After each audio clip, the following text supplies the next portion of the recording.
नमस्कार, स्वागत है आपका अपना जिला में। मैं हूं आपके साथ शिवांग शर्मा। आप देख रहे हैं अपना जिला। आइए नजर डालते हैं अब तक की हेडलाइंस पर। संपत्ति विवाद को लेकर कंकरखेड़ा में छोटे भाई की पत्नी की चाकू से वार कर हत्या। पति पर हमला होता देख बचाव करने आई थी पत्नी, हत्यारोपी गिरफ्तार।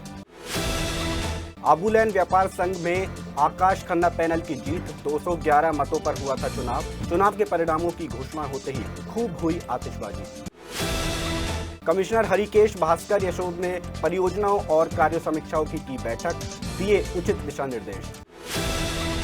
मेरठ के जज बदले। मेरठ के जिला जज रजत सिंह को इटावा भेजा गया। संजीव कुमार पांडे होंगे मेरठ के नए जिला जज। और कंकरखेड़ा में सड़क किनारे रखे कई खोखे भीषण आग में जलकर राख। शॉर्ट सर्किट बताया जा रहा है आग का कारण। और अब खबरें विस्तार से। कंकरखेड़ा में संपत्ति विवाद को लेकर बड़े भाई ने छोटे भाई की पत्नी की चाकुओं से गोदकर हत्या कर डाली।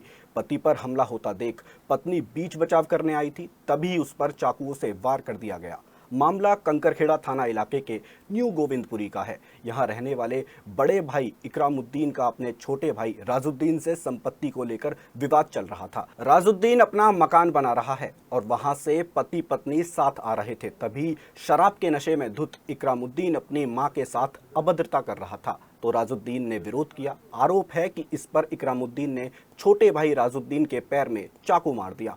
पत्नी साइना ने पति पर हमला होता देख बीच बचाव करने आ गई। आरोप है कि तभी इकरामुद्दीन ने साइना पर भी चाकू से कई वार कर दिए। दोनों को गंभीर हालत में अस्पताल में भर्ती कराया गया, जहां साइना ने दम तोड़ दिया। इधर कंकरखेड़ा थाना पुलिस ने हत्यारोपी इकरामुद्दीन को गिरफ्तार कर लिया है और उसकी पत्नी नाजमा को भी हिरासत में ले लिया है। इकरामुद्दीन बेहद नशे में था। मां की तरफ से इस मामले में मुकदमा कायम कराया गया है।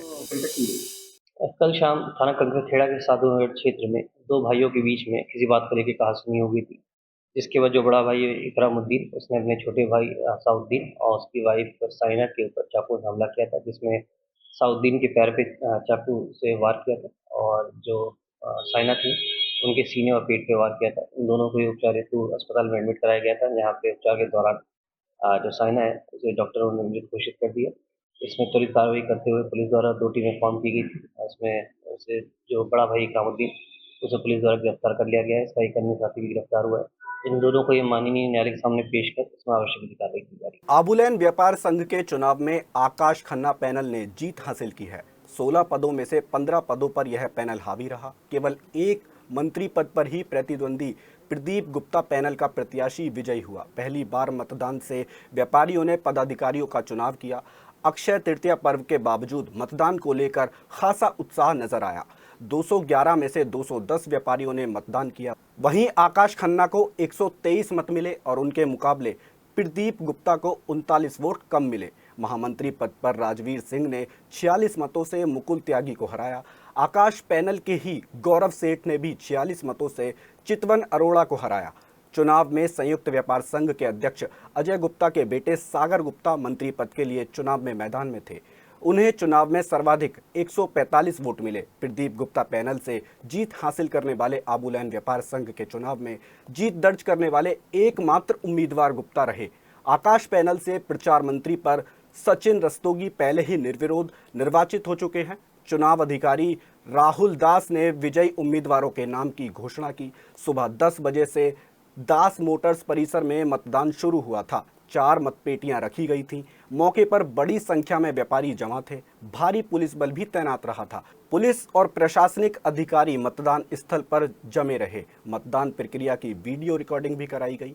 9 राउंड की मतगणना के बाद रात 9 बजे विजयी प्रत्याशियों की घोषणा हुई। चुनाव अधिकारी राहुल दास ने बताया कि कुल 211 में से 210 व्यापारियों ने मतदान किया।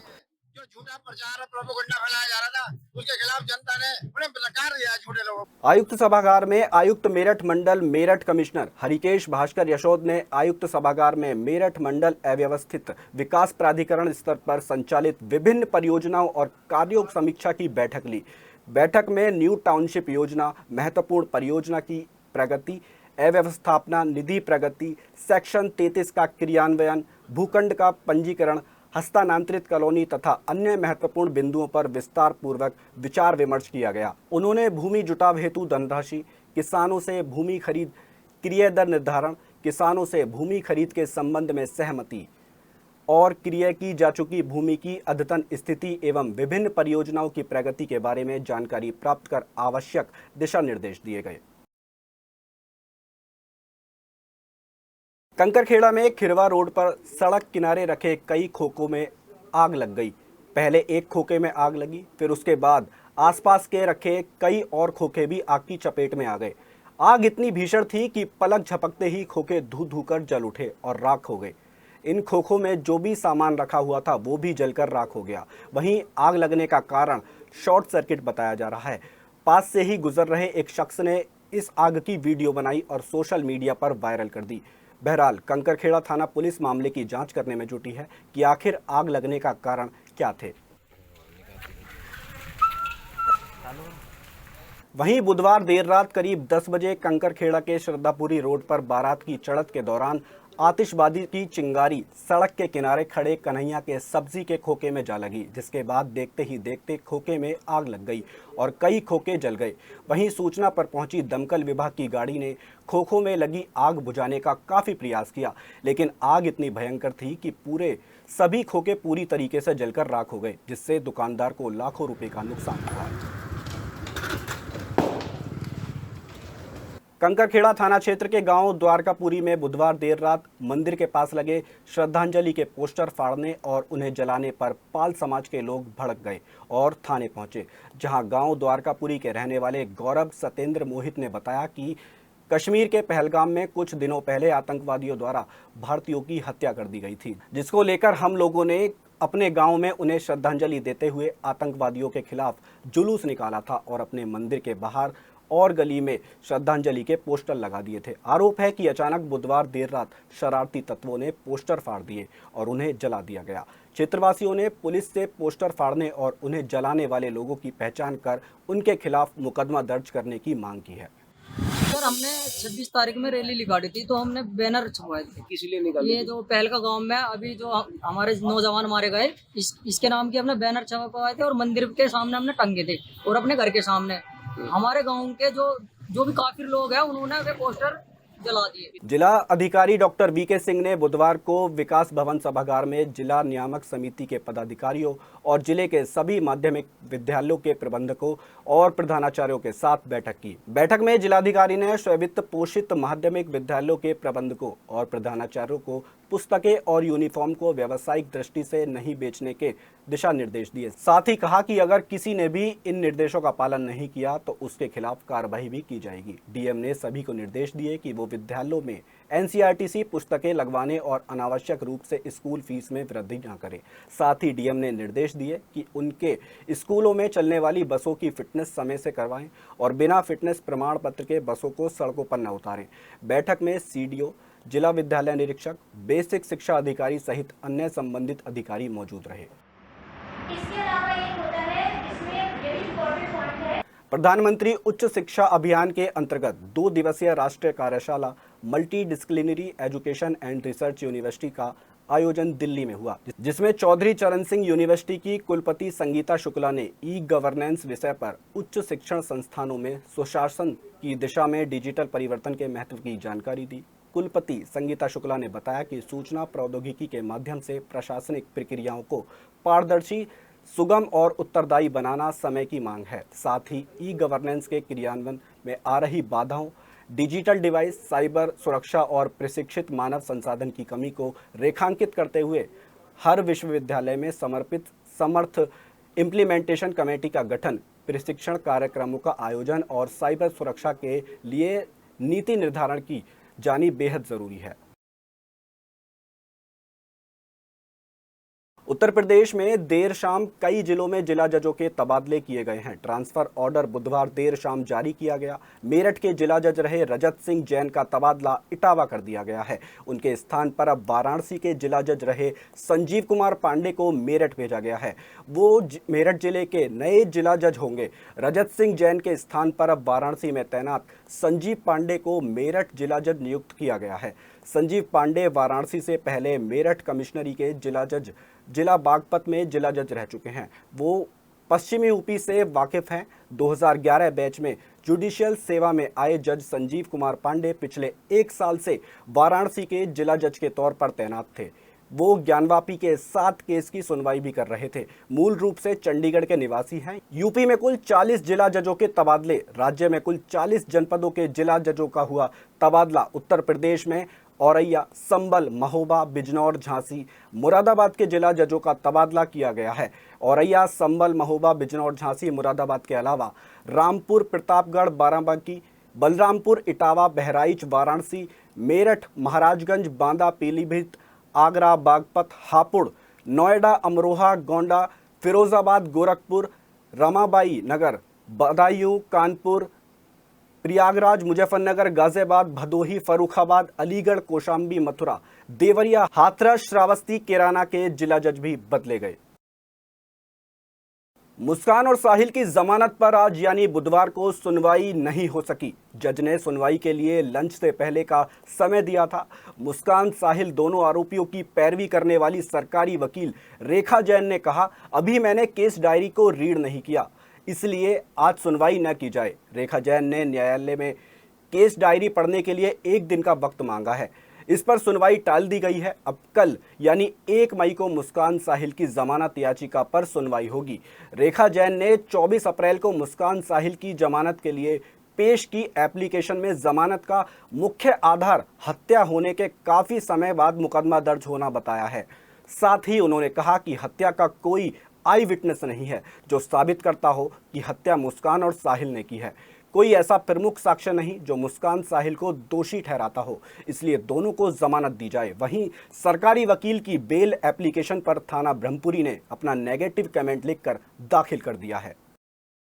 बुधवार सुबह आईसीएसई के 10वीं और 12वीं का रिजल्ट आते ही बच्चों के चेहरे पर खुशी छा गई। Saint Mary, Sophia girls school, saint Thomas और अन्य आईसीएसई स्कूलों में बच्चों का शानदार रिजल्ट देखने को मिला।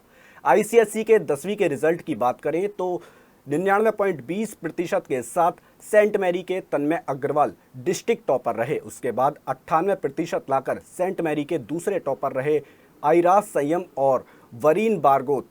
वहीं तीसरे स्थान पर अभिर्वे बंसल और वर्धमान जैन रहे, जिन्होंने 97.80% अंक हासिल किए। वहीं अगर 12वीं के रिजल्ट की बात करें तो सेंट मैरी फिर से बाजी मार गया। सेंट मैरी के पार्थ अशवालियन ने 98.25% अंक लाकर साइंस स्ट्रीम के टॉपर रहे।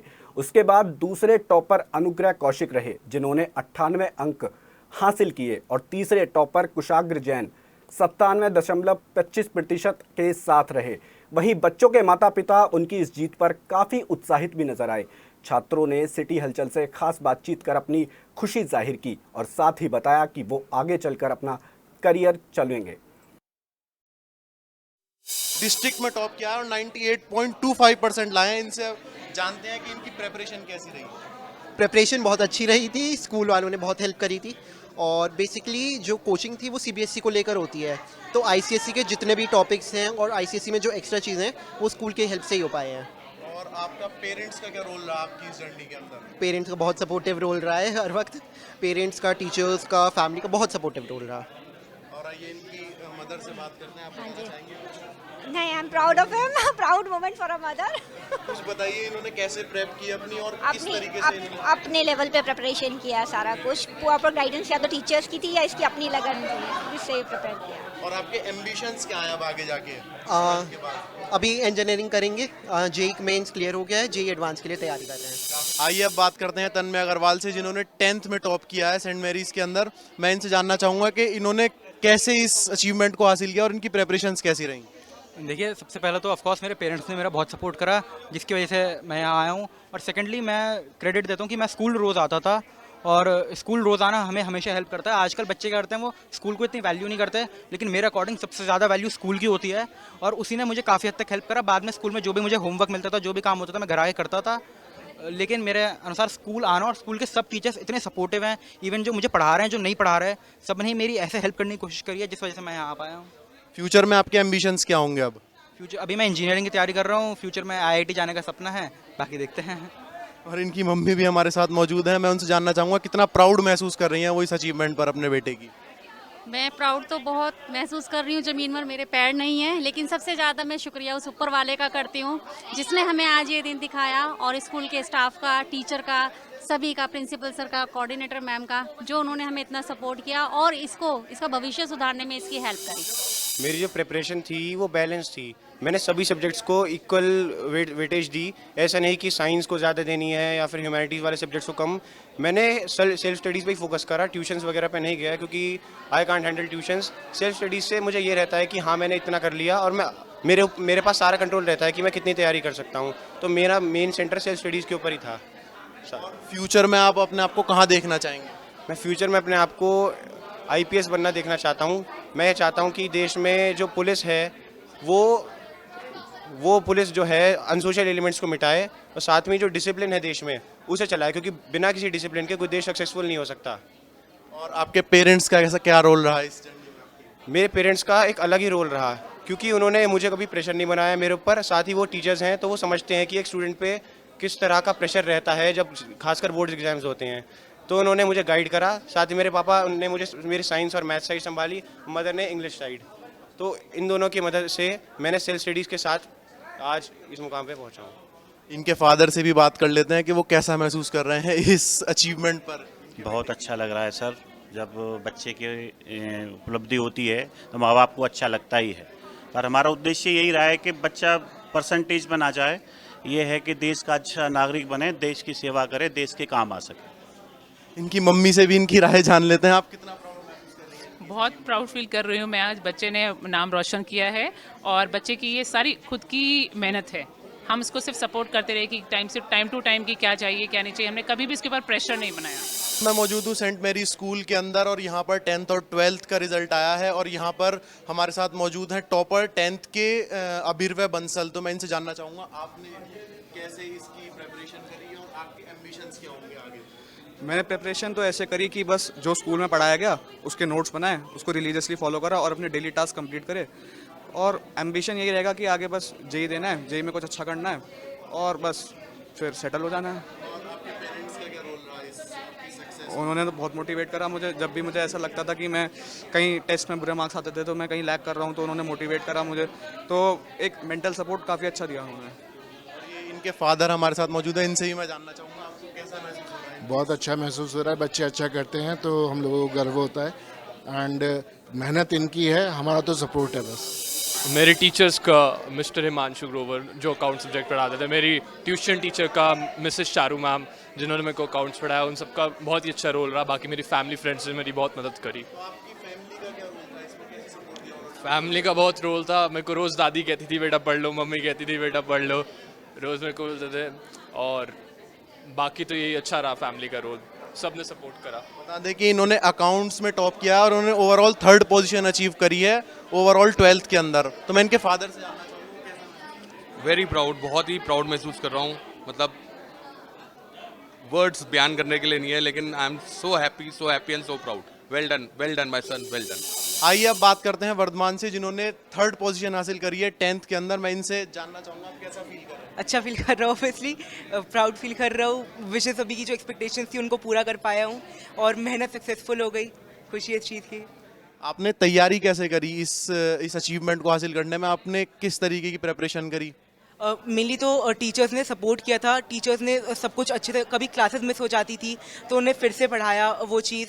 फिर डाउट्स के लिए कभी भी उन्हें किसी भी टाइम, रात के भले 12 बज रहे हो तब भी वो रिप्लाई कर देते थे और कुछ भी हो वो हेल्प कर देते। बाकी तो खुद से सेल्फ स्टडी थी बाकी। अब हम बात कर रहे हैं वत्सल जैन की जिन्होंने 95% हासिल करी है कॉमर्स साइड के अंदर, लेकिन वो हमारे साथ मौजूद नहीं है, वो लंदन में है। तो आइए जानते हैं उनके पेरेंट्स से कि वो लंदन में क्यों हैं और उनके एम्बिशंस क्या रहेंगे।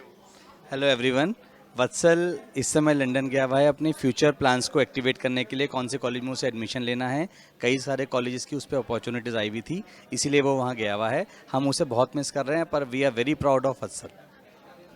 और मैं आपसे उनकी प्रेप्स के बारे में जानना चाहूँगा, कैसे प्रेपरेशन करी एग्ज़ाम की और कितना प्राउड महसूस कर रहे हैं आप इस अचीवमेंट पर उनकी? All credit goes to Vatsal and his mother. इसने बहुत मेहनत करी है, सुबह 4-4 बजे तक वो पढ़ाई करता था। बाकी इसकी मदर आपको पूरी तरह से बताएंगी।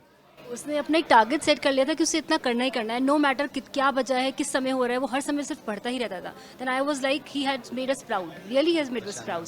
एंड अभी इसको 2 दिन पहले प्रशांत मेमोरियल भी मिला है, एंड तो like we are really missing him, but sure for sure he has made us proud. बता दें कि वत्सल को प्रशांत मेमोरियल अवार्ड भी मिला है, जो कि सेंट मैरीज का सबसे हाईएस्ट अवार्ड है. और मैं जानना चाहूँगा कि उनके एम्बिशंस क्या रहेंगे आगे जाके. एम्बिशियस तो उसके ये हैं कि उसे बड़ा बिजनेस करना है, और क्या बिजनेस करेगा, हमारे साथ करेगा या हमसे बड़ा करेगा, गॉड नोस, पर हम तो चाहते हैं कि हमसे बड़ा बिजनेस करे वो. बहुत अच्छा लग रहा है. 95% आना मतलब ऐसा होगा कि जैसे मेहनत रंग ला गई. बहुत मेहनत करी है पूरे साल, मतलब रिजल्ट ने पूरा मीठा फल दिया है काफ़ी. और अब बात करना चाहूँगा मोहम्मद फरजाम से, जिन्होंने फर्स्ट पोजीशन हासिल करी है कॉमर्स में. आप अपनी प्रेपरेशंस के बारे में बताइए. जी मोस्टली तो सेल्फ स्टडीज ही थी, और कोचिंग तो सभी बच्चे जाते हैं. बस यही है कि कोई टाइम अपना कैसे यूटिलाइज़ करे और एफिशिएंसी कैसे मेंटेन करे, प्रोडक्टिविटी कैसे लाए अपने काम को करने में. और मैं इन दोनों से ही एम्बिशंस के बारे में जानना चाहूँगा. इनके फ्यूचर में आपका क्या करने का प्लान है? ये फ्यूचर में मेरे को अपना बिजनेस करना है. एक्चुअली अभी कॉलेज की बात करी जाए तो मेरे को बाहर पढ़ने जाना है. सिंगापुर और लंदन मैंने अप्लाई करा है. अब इतना अच्छा रिजल्ट आया है तो मेरा एक्सपेक्टेड है मेरा अच्छी यूनिवर्सिटी से ऑफर भी आ जाएगा. हमारे साथ मौजूद है आयरा, जो कि सेंट मैरीज की सेकंड टॉपर है. 10th की 98% लेकर आई है और डिस्ट्रिक्ट की 3rd टॉपर है. तो हम आयरा से जानेंगे कि आयरा कैसे प्रेप करा आपने और आप कितनी खुश हैं. आई एम वेरी हैप्पी एंड मैं ज़्यादा सेल्फ स्टडी करती हूँ. बहुत अच्छा लग रहा है आज, बहुत एक्साइटमेंट हो रही है. तो कैसे प्रेपरेशंस वगैरह करी आपने? मैं ज़्यादातर सेल्फ स्टडी करती हूँ. एज आई हैव सेड, मैं बस साइंस की ट्यूशन जाती थी और बस ऐसे ही होता था और हो गया. ओके, उनकी मदर से हम बात कर लेते हैं कि वो कितना खुश हैं आयरा की इस कामयाबी पर. I'm very happy today and I'm feeling very proud that my daughter has done so well. It was quite expected because she had been working consistently over last 1 year, not only class 10th but also class 9th. She has been scoring very well throughout and we were expecting that she would do very well, and a 2nd rank in the school and as a 3rd topper in the district. We are very proud as parents.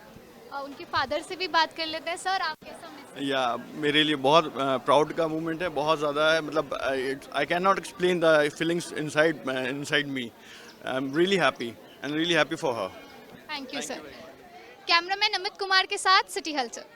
वहीं Sophia girls की छात्राओं का भी 10वीं का result शानदार रहा. सिद्धि जैन ने 98.8% के साथ फर्स्ट टॉपर रहीं. दूसरी टॉपर शुभी बंसल 98.4% के साथ रहीं. वहीं 98.2% अंक लाकर आर्या का आनंद तीसरी टॉपर रहीं. उधर हम सोफिया गर्ल्स स्कूल पहुंचे, जहां हमने वहां की 12वीं की ह्यूमैनिटीज़ टॉपर पूर्वी नैयर, जिन्होंने 94.8% अंक किए, उनसे बातचीत की. इसके बाद हमने सोफिया की प्रिंसिपल सिस्टर मीना से भी बातचीत की और उनसे 10वीं और 12वीं के रिजल्ट को लेकर जाना.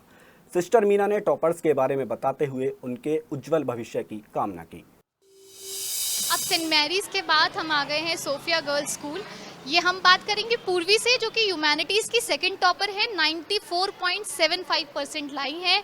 तो पूर्वी, कैसी प्रिपरेशंस थी आपकी और कैसा फील कर रही हैं आप? मैं बहुत अच्छा फील कर रही हूँ, मतलब काफ़ी अच्छा फील कर रही हूँ. इतना एक्सपेक्टेड नहीं था. और preparation I did preparation by pre boards में ही काफ़ी अच्छी हो गई थी. दो प्री बोर्ड्स दिए थे तो काफ़ी सिलेबस इसमें कवर हो गया था. फिर उसके बाद मॉक पेपर्स और PYQs करके प्रैक्टिस किया था. पूर्वी, आपके एम्बिशंस क्या हैं? मैं अभी फ़िलहाल CUET दूंगी, कॉमन एंट्रेंस एग्ज़ाम, और फिर उसके बाद मैं UPSC को परस्यू करना चाहूँगी, सिविल सर्वेंट बनना चाहूँगी, IFS. थैंक यू पूर्वी. पूर्वी की बहन भी यहाँ पर मौजूद है, तो हम उनसे बात करना चाहेंगे कि वो कितनी खुश है अपनी बहन की इस कामयाबी पर. I am really very happy because ये कम्प्लीटली अनएक्सपेक्टेड था. नहीं सोचा था कि हाँ शील top, and I am very happy. Even my parents are so happy. Sophia school में तो रिज़ल्ट 100% रहा, और हमारी जो क्लास 10 का रिज़ल्ट है सिद्धि जैन, उसको 98.8%, एंड साइंस में है 97%, दैट इज़ बनमाही कौर. कॉमर्स में है 98.75, और ह्यूमैनिटीज़ में है रान्या चांदना 95.3%. और हम खुश हैं, रिज़ल्ट भी जल्दी आया है तो बच्चे भी खुश हैं, क्योंकि रिज़ल्ट समय से पहले आया है, न तो मई में आता है. तो बच्चे अपनी आगे की तैयारी कर सकते हैं. क्लास 12 के सारे बच्चे अपने आगे की कॉलेज की तैयारी कर सकते हैं. उधर हम saint Thomas English medium school भी पहुंचे, जहां 95.3% के साथ मौली त्यागी कॉमर्स की टॉपर रहीं, जबकि शिखर रस्तोगी ने 89.3%, मजियूना रहबर ने 84.5% अंक प्राप्त किए। इसके साथ ही साइंस स्ट्रीम में परी गर्ग ने 94.6%, अनन्या गुप्ता ने 94.5% और प्रत्यक्ष रस्तोगी ने 94.5% के साथ प्रथम स्थान पर रहे। ओवरऑल बात करें तो नमन गुप्ता ने 96.8% अंकों के साथ स्कूल में टॉप किया है। इसके बाद उन्होंने स्कूल के टॉपर्स और स्कूल की प्रिंसिपल अनुग्रह डीन से खास बातचीत की। Of course, my parents have worked hard for me.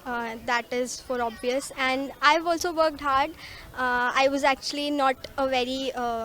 I was just an average student, और अब I've secured the 3rd position, so it is a big win for me, of course. बच्चों ने बहुत मेहनत करी, उसका उनको रिवॉर्ड मिला, और ये बच्चे बड़े सिंसियर बच्चे हैं हमारे, और बहुत मेहनत से पढ़ाई करी है इन लोगों ने, उसका इनको रिवॉर्ड मिला है। और यही प्रार्थना है गॉड से कि इनको अपने जीवन में अच्छे मुकाम मिल सकें, अच्छा आगे बढ़ें और अपने देश का नाम ऊंचा करें। वहीं बुधवार को घोषित हुए आईसीएसई बोर्ड के 10वीं और 12वीं के रिजल्ट में कंकरखेड़ा सरदना रोड के सेंट फ्रांसिस स्कूल के छात्रों ने भी अच्छे अंक प्राप्त कर स्कूल का नाम रोशन कर दिया। दोनों कक्षाओं का रिजल्ट 100% रहा। कक्षा 12 में 97.75% अंकों से छात्रा मेघा प्रथम आई, जबकि 95.25% अंकों से अभिषेक चतुर्वेदी सेकंड पोजीशन पर रहे और 94.5% अंक के साथ अनामिका शर्मा थर्ड आई। तो वहीं कक्षा 10वीं में 97.2% के साथ दक्ष सारस्वत फर्स्ट डिवीजन पर आए। 97% के साथ अजय तोमर सेकंड और 96.8% के साथ आयुष कुमार और दीपांशु अग्रवाल थर्ड आए। सभी छात्र छात्राओं को स्कूल के स्टाफ ने बधाई देते हुए उनके उज्जवल भविष्य की कामना की।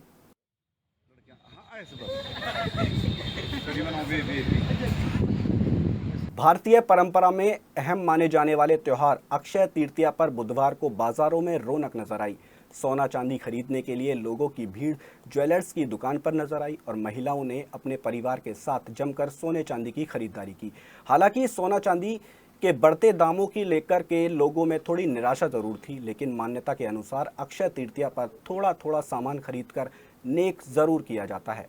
माना जाता है अक्षय तृतीया पर लोग शुभ कार्य जैसे दान पूजा पाठ कर फल पाते हैं। अक्षय तृतीया पर ज्वेलर्स की दुकानों पर क्या खास रहा, इसका जायजा हमारी संवाददाता आस्था वाजपेयी ने लिया और बेगम बाग के आकाश गंगा ज्वेलर्स पर लोगों से बातचीत की। देखिए ये रिपोर्ट। अक्षय तृतीया की बहुत बहुत शुभकामनाएं आप सभी को। इस वक्त मैं मौजूद हूं आकाश गंगा ज्वेलर्स पर, जहां पर आज अक्षय तृतीया के उपलक्ष्य में लोग सोना चांदी खरीदना शुभ मानते हैं, जहां पर आज बहुत ज़्यादा भीड़ उमड़ी हुई है। और इससे पहले ये जानेंगे कि अक्षय तृतीया क्यों मनाई जाती है। तो इसका ये कारण है कि सतयुग और त्रेता युग शुरू हुआ था आज के दिन और द्वापर युग का अंत हुआ था।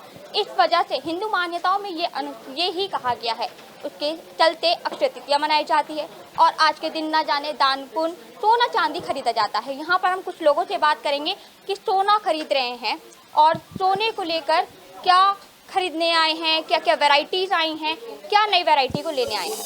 हाँ, बहुत शुभ होता है हिंदुओं के लिए, इसीलिए हम आज स्पेशल आज ही आए लेने के लिए। मैं अपनी डॉटर इन लॉ के लिए मंगलसूत्र लेने आई हूँ और कानों के लिए डायमंड के टॉप्स लेने आई हूँ। ओके, तो उसके साथ ही आप जो लेने आई हैं, तो इस बार सोने के दाम और चांदी के दाम जो पहुँच रहे हैं, बढ़ रहे हैं, उसको लेकर आप क्या कहेंगे? सोने चांदी के दाम तो बढ़ते घटते रहते हैं, चाहे अब खरीद लो चाहे बाद में खरीद लो। जो चेंज आ रहा है वो ज्वेलरी में ये आ रहा है कि लाइट वेटेड ज्वेलरी लोग ज़्यादा प्रेफर करते हैं कंपैरेटिवली हैवी के, जो पहनने में ज़्यादा है। और इसका गोल्ड का तो देखिए कभी भी आप जब भी लेंगे तभी हमें से महंगा दिखाई देता है, बट अक्षय तृतीया का जो बेस जो है, जो हम लोगों के यहाँ चला आ रहा है सालों से, कि इसका मतलब ये होता है कि जो चीज़ आज के दिन खरीदी गई है उसका कभी क्षय ना हो, यानी वो हमेशा हमारे जीवन में बनी रहे। तो इसलिए गोल्ड का जो खरीदने के पीछे जो मकसद होता है लोगों का, वो बेसिकली ये होता है कि आज के दिन खरीदा गया गोल्ड हमारे लिए जीवन में हमेशा कामयाब और आगे उन्नति के लिए रहेगा।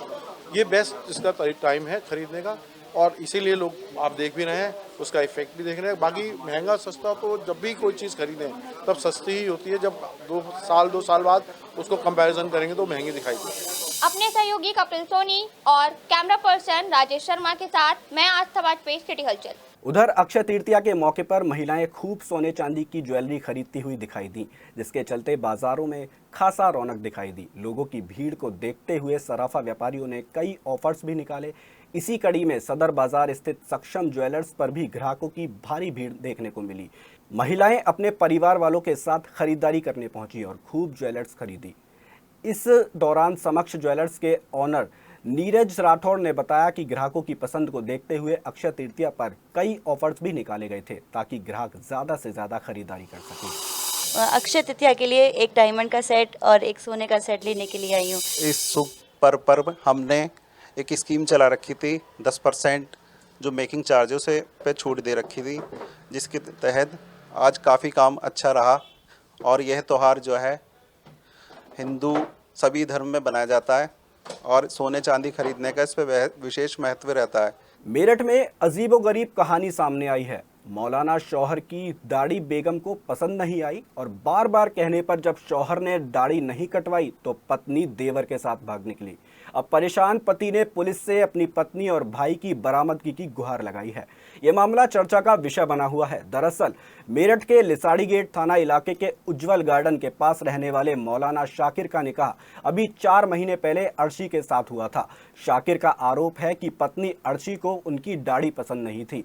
शादी के बाद से ही वो दाढ़ी कटवाने का दबाव बना रही थी। शाकिर का ये भी आरोप है कि दाढ़ी ना कटवाने पर तलाक देने की भी बात कह रही थी। पता चला कि वो मेरे भाई साबिर के साथ फरार हो गई है। पीड़ित शाकिर ने लिसाड़ी गेट पुलिस से शिकायत की है और पत्नी और भाई को बरामद करने की मांग की है। पत्नी के देवर के साथ भाग जाने पर शाकिर बेहद परेशान है, क्योंकि उन्हें भरोसा नहीं हो रहा है कि उनकी पत्नी दाढ़ी ना कटवाने पर इतना बड़ा कदम उठा सकती है। मेरी पत्नी मेरे घर से तकरीबन 3 महीने पहले मेरे छोटे भाई के साथ फरार हो गई। कैसे? वो मुझे पसंद नहीं करती थी, कहती थी कि भाई तुम्हारे दाढ़ी है, तुम मौलवी हो और मुझे इस तरह के लोग पसंद नहीं है। मैंने उससे पूछा कि भाई जब तुझे ऐसे लोग पसंद नहीं है तो तुम मुझसे शादी क्यों की? तो वो कहने लगी कि मेरे घर वालों ने ज़बरदस्ती शादी कराई है, लेकिन मुझे तेरे साथ नहीं रहना, तू मुझे पसंद नहीं है। और इसी तरीके से उसने मेरे ही घर में मेरी छोटे भाई से जो संबंध बनाए और उसके साथ फरार हो गई। बाबा साहब के आधे फोटो के साथ सपा सुप्रीमो अखिलेश यादव का आधा फोटो लगाने के विरोध में बीजेपी सड़कों पर उतर आई है। अखिलेश यादव पर एफआईआर दर्ज करने और सदस्यता रद्द करने और माफी मांगने की मांग को लेकर बीजेपी ने कलेक्ट्रेट पर जमकर प्रदर्शन किया। बीजेपी महानगर अध्यक्ष विवेक रस्तोगी की अगुवाई में बीजेपी के नेताओं और कार्यकर्ताओं सड़कों पर उतर आए हैं। सबसे पहले कचहरी चौराहे पर लगी बाबा साहेब की प्रतिमा पर माल्यार्पण किया और उसके बाद कलेक्ट्रेट की तरफ कूच किया। ऊर्जा राज्य मंत्री डॉक्टर सोमेंद्र तोमर, महापौर हरिकांत अहलूवालिया, बीजेपी एमएलए अमित अग्रवाल, पूर्व एमएलए रविंद्र भड़ाना, पूर्व एमएलसी डॉक्टर सरोजनी अग्रवाल, पूर्व एमएलए सत्यप्रकाश, कमल दत्त शर्मा सहित बड़ी संख्या में भाजपा कार्यकर्ताओं ने जोरदार प्रदर्शन किया और बाबा साहेब का अपमान नहीं सहेंगे के खूब नारे लगाए। इसी के साथ राष्ट्रपति को संबोधित ज्ञापन एडीएम सिटी ब्रजेश कुमार सिंह को सौंपा। बीजेपी नेताओं ने कहा कि अखिलेश यादव लगातार महापुरुषों का अपमान कर रहे हैं और इस बार उन्होंने बाबा साहेब का अपमान करके बता दिया है कि समाजवादियों की क्या सोच है। जिसे समाजवादी पार्टी कहते हैं, ये झूठे समाजवादी पार्टी से समाजवाद का मतलब नहीं पता। सामने और इस बार जो उन्होंने महापुरुष परम सत्य भीमराव अंबेडकर जी का, जिन्होंने भारत वर्ष का संविधान लिखा, उनका जिस तरीके से अपमान करा, मैं समझता हूँ कि समाजवादी पार्टी, झूठी समाजवादी पार्टी, इसका एक चेहरा पूरे देश के सामने उजागर हो गया है और जनता इसको बहुत ही गलत और बहुत इन्होंने बाबा साहब का अपमान करा है। पूरी देश की जनता ने ये देख लिया और मैं समझता हूँ कि अब पूरा देश इनको नकार चुका है। ये समाजवादी पार्टी जो हमेशा संविधान का अपमान करती रही है, उनकी सोच, उनके नेताओं की सोच भैया सामने बाबा साहब को हमेशा अपमानित करने की रही है। समय समय पर समाजवादी पार्टी के नेताओं ने राष्ट्रीय अध्यक्ष के साथ बाबा साहब को अपमानित करने वाले बयान और ये उनकी कुंठित सोच को दिखाता है। जिस तरह से बाबा साहब जिन्होंने पूरे देश के संविधान का निर्माण करके देश के लिए एक महत्वपूर्ण काम किया, उनके साथ उनके सिर का आधा हिस्सा अखिलेश यादव को दिखाकर समाजवादी पार्टी ने अपनी जो उसकी सोच है, छोटी सोच को अपना परिचय दिया है। भारतीय जनता पार्टी कड़े शब्दों में उसकी भर्त्सना करती है। चेहरे के बराबर में आधा अखिलेश का चेहरा दिखाया है। अखिलेश तो कभी भी बाबा साहब के किनारे भी नहीं पहुंच सकते। ये उनका बड़ा निश्चित प्रयास है और संविधान का निर्माता जिन्होंने हमें संविधान दिया, अधिकार दिए सबको, उनका इस तरह से अनादर करना और अपने को उसके बराबर दिखाना, ये बहुत बड़ी समाजवादी पार्टी की बहुत बड़ी प्रतिष्ठा है और देश इसको माफ नहीं करेगा। समाजवादी पार्टी पहले से ही धर्मों, जातियों, बिरादरियों में बांटने का काम करती है। उसने हमेशा समाज को तोड़ने का काम किया है और अब तो उसने पराकाष्ठा कर दी। एक और जहां पहले हमारे पत्रकार भाइयों पर हल्ला बोल किया, अभी भी कुछ समाचार पत्रों का उन्होंने विरोध किया, लोकतंत्र के चौथे स्तंभ का उन्होंने विरोध किया और अब तो पराकाष्ठा हो गई कि बाबा साहब के वो बाल बराबर भी नहीं है और उनके साथ अपने आप को जोड़ना लगाना ये बताता है कि उन्हें किसी भी महापुरुष के प्रति कोई श्रद्धा भाव नहीं है और वो उनका हमेशा मजाक उड़ाना चाहते हैं। मेरा निवेदन है आपके माध्यम से कि आदरणीय राष्ट्रपति जी और राज्यपाल महोदय से कि इसका संज्ञान लिया जाए और देश को संविधान देने वाले बाबा साहब अंबेडकर के चित्र के साथ जो उन्होंने मजाक किया है, इसमें स्वयं FIR प्रशासन को करनी चाहिए। वहीं समाजवादी पार्टी के राष्ट्रीय अध्यक्ष अखिलेश यादव के बाबा साहेब के फोटो के प्रकरण के विरोध में बुधवार को मवाना में स्थित अंबेडकर पार्क में भाजपाइयों ने बड़ी संख्या में इकट्ठा होकर समाजवादी पार्टी और अखिलेश यादव के खिलाफ जमकर नारेबाजी की। भाजपाइयों ने मांग की कि अखिलेश यादव ने जिस तरह से बाबा साहेब डॉक्टर भीमराव अंबेडकर का अपमान किया है, वो अपने द्वारा किए गए कृत्य पर संपूर्ण भारतवर्ष के लोगों से सार्वजनिक तौर पर माफी मांगे और जब तक अखिलेश यादव माफी नहीं मांगते हैं, भाजपा इसी तरह आंदोलन करती रहेगी। वेस्ट यूपी में ऑन डिमांड पिस्टल बेचने पर 2 शातिर हथियार तस्करों को सरूरपुर पुलिस और स्वाट टीम ने गिरफ्तार कर लिया है, जिनके कब्जे से पुलिस ने 32 बोर के मैगजीन, 5 पिस्टल, 32 बोर के 4 जिंदा कारतूस और 1 मोटरसाइकिल बरामद की है। इसके साथ ही पुलिस ने कंकरखेड़ा के रहने वाले आदित्य और लिसाड़ी गेट के रहने वाले शाबेज उर्फ शेरा को गिरफ्तार किया है, जो बेहद शातिर किस्म के हथियार तस्कर हैं। प्रेस कॉन्फ्रेंस करते हुए एसपी देहात राकेश कुमार मिश्रा ने बताया कि दोनों आरोपी 30,000 रुपए में अवैध पिस्टल खरीदते थे, जिसके बाद उन्हें 50 से 60,000 रुपए में ऑन डिमांड बेचा करते थे। बुधवार को भी दोनों आरोपी मुजफ्फरनगर के छोटू नाम के शख्स को पिस्टल सप्लाई करने जा रहे थे। जब पुलिस ने इन्हें गिरफ्तार कर लिया, एसपी देहात ने बताया कि आरोपी आदित्य पहले ही 302 और 307 के मुकदमे में जेल जा चुका है। इसके साथ ही पुलिस अवैध हथियार बनाने, खरीदने और बेचने की चैन में जुड़े अन्य लोगों को भी तलाश कर रही है। मेरठ की स्वाट टीम और थाना सरूरपुर की संयुक्त कार्यवाही में आज पिस्टल की तस्करी करने वाले 2 अभियुक्त गिरफ्तार किए गए हैं, जिनके नाम आदित्य जो थाना कंकरखेड़ा क्षेत्र का निवासी है और शाबेज उर्फ शेरा जो थाना लिसाड़ी गेट क्षेत्र का निवासी है।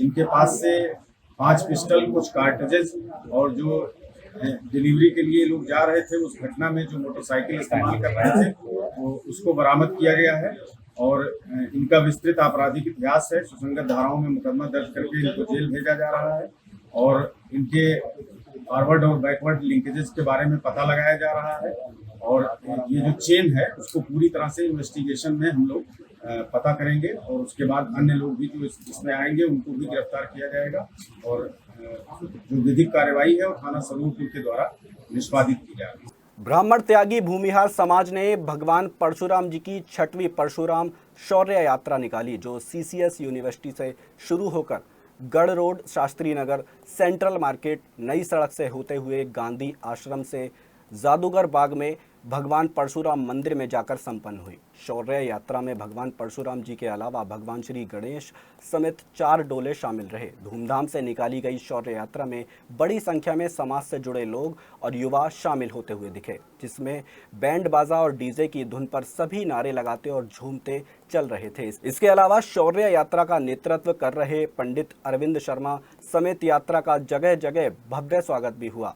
गांधी आश्रम के भगवान परशुराम मंदिर पहुंचे शौर्य यात्रा के पहुंचने के बाद भगवान परशुराम जी की मूर्ति पर पंडित अरविंद शर्मा और समाज के गणमान्य लोगों ने माल्यार्पण किया और मंदिर समिति ने फरसा और परशुराम जी की तस्वीर भेंट की, जिसमें कृत्योग शर्मा, रुद्र शर्मा, पारस शर्मा, सचिदानंद, मनोज शर्मा, अरुण कौशिक, सचिन कुमार शर्मा समेत समाज से जुड़े अन्य लोग भी शामिल रहे। इसी के साथ मंदिर में भंडारे का आयोजन किया गया, जिसमें सभी ने भंडारे का प्रसाद ग्रहण किया। वहीं मंदिर में भगवान शनिदेव महाराज और काली माता की मूर्ति भी स्थापना की गई।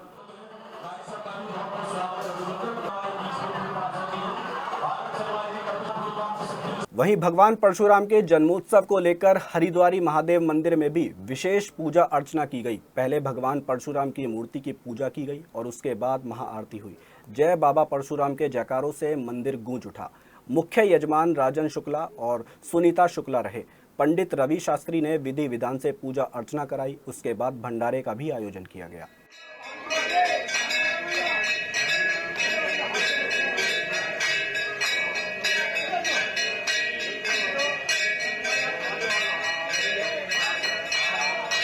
उधर भगवान परशुराम जन्मोत्सव के उपलक्ष्य में मवाना की विवेक विहार कॉलोनी में स्थित प्राचीन पांडेश्वर मंदिर में मंगलवार को हवन यज्ञ के साथ अक्षय तृतीया और भगवान परशुराम जन्मोत्सव के उपलक्ष्य में कार्यक्रम आयोजित किया गया था।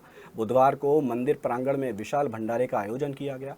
भंडारे से पूर्व सभी ने सामूहिक रूप से भगवान परशुराम की पूजा अर्चना की और सभी श्रद्धालुओं को आलू पूरी हलवे का प्रसाद बांटा गया। भंडारे में बड़ी संख्या में श्रद्धालुओं ने प्रसाद ग्रहण किया।